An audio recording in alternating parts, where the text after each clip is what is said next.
Hello everyone, it's Catherine here from Inky Finger Cat, and it's the 1st of July and I'm here. Christmas in July is happening. First of the month on my blog is always a pattern paper one, so for this one I have chosen the pattern paper from a magazine kit that was in my Christmas box, and so that's what I'm using as a base. And also I have given myself a little organisation lesson, and I have done a bit of a cheat sheet and decided on what my themes are going to be for each day, just to really help me along, because 31 videos on the go, it's a lot of work. So my theme for today is tree. I went a bit over the top for my first video. Why on earth have I made this so difficult for myself? And I ended up making 4 cards of 2 different designs in terms of the tree that I used, and I included some sewing. Seriously, I need to give myself a bit of a telling off for doing something so mad for my first video for this series. I will tell you the truth, it isn't the first video I've filmed for the series, it's the second one, because I have done another one that's coming in a few days' time, but I had to get that one done ahead of time. Okay, so on with what my plan is. So my plan is to use the 2 pieces of pattern paper. Now, one is actually a solid. There is a pattern on the back of it, but I'm not using it. I just thought it coordinated really well with this beautiful holly type pattern. And I have then cut up the panels of the pattern paper in order to do sort of 3 different designs here. So I've got the one with the strips, I've got the solid piece, and then I've got the one that's cut on the angle. So obviously those are very similar. And then I'm choosing to use these waffle flower dies that create both a stitched rectangle, and then the outside it sort of imprints into the cardstock. So I'm just neatening that up to turn it into like a frame design. So yeah, that's what I'm doing. Piece of green cardstock, and that is going to create my panels that are going to go on my background. So I have kept that bit relatively simple, but now I go a little bit mad. And at first I was thinking about layering up these 2 different types of tree dies, and then I decided now I'll go do 2 with the stitched tree and 2 with the die cut tree with the letters on. So I now have to do a load of die cutting. Again, I'm still using that green cardstock that I have used for the frames, and that's going to cut out the base of all of my trees. And then I'm going to choose a red that works with the pattern paper, and it's like I don't think it's cherry cobbler, but it might be Riding Hood red, I don't know, but it's like a winey red colour. I'm not even sure if it's Stampin' Up cardstock or a different cardstock. It's just from my random cardstock stash, which could be any kind of supplies if I'm honest. So I'm going to use that to cut out the Merries, and also to cut out the Merry Christmas kind of banner die that sort of imprints the Merry Christmas into the strip. So yeah, so there's a lot of die cutting goes on here. Now obviously I have sped up this video. Oh, at this point I'm doing the bright that goes with the Merry that's been die cut out. The letters, because it's Merry and on that particular tree. But yes, so I'm doing the bright in the green, and then I'm going to back that with some of the wine red in order to be able to see, because again it's like this imprint design. So a lot of die cutting, and now I'm going to start putting together this, and I realised I'm doing this kind of the wrong way round. I've added the glue to the shape rather than to the what's it called, like the background. Where's it, where I then will slot in the things. Okay, lost my train of thought on what the word is that I'm looking for. Anyway, I'm now using the die cut background. Genuinely, I've lost the word. It'll come to me at another point, and never mind. But yeah, I'm using the die cut, taping that temporarily in place, and then I'm adding the letters into it. That way I know that they're going into the right place on the shape. And as you can see here, I am now backing that green die cut that says bright with the wine red, in the hope that it will start to show through.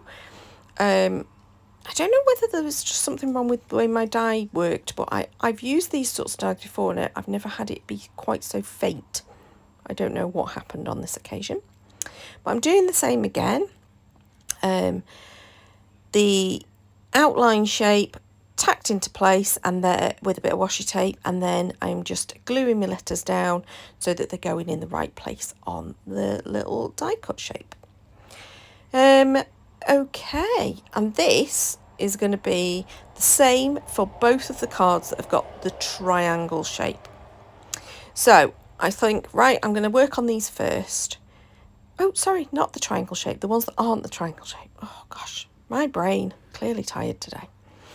It's probably because I've just spent over an hour making 4 cards for my first video like a silly sausage. Okay, so this one I am using it where it's the frame shape and it's against the solid panel and then against the one that is the sort of diagonal stripe patterns that I've chosen. So the first one, I cut my adhered my tree down so that it was flat, and then I used some foam tabs underneath the sentiment that's the bright just to raise that up.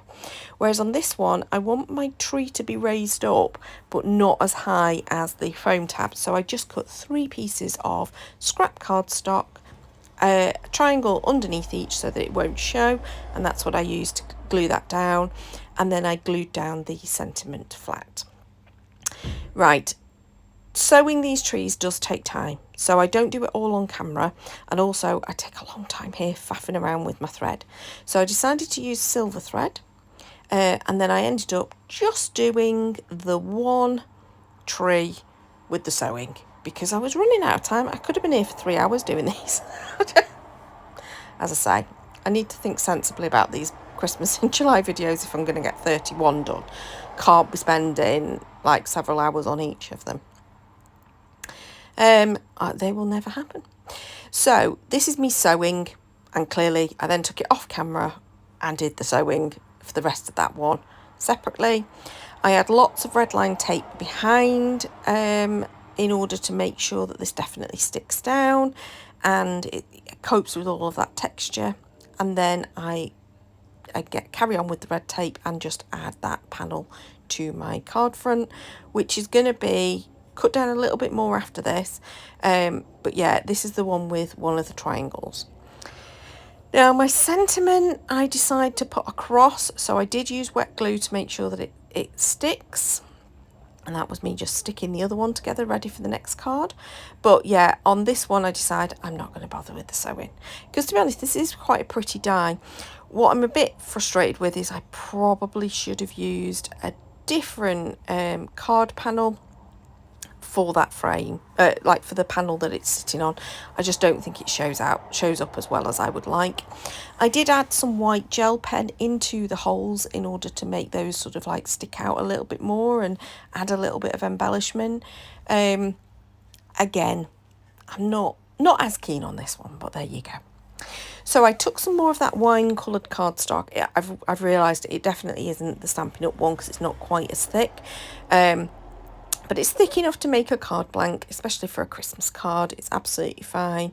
If it was somebody's special birthday, I probably would have gone for a thicker cardstock. But for Christmas cards, it's absolutely fine, especially when you've already put all of the effort into the topper, etc. It's going to be quite sturdy.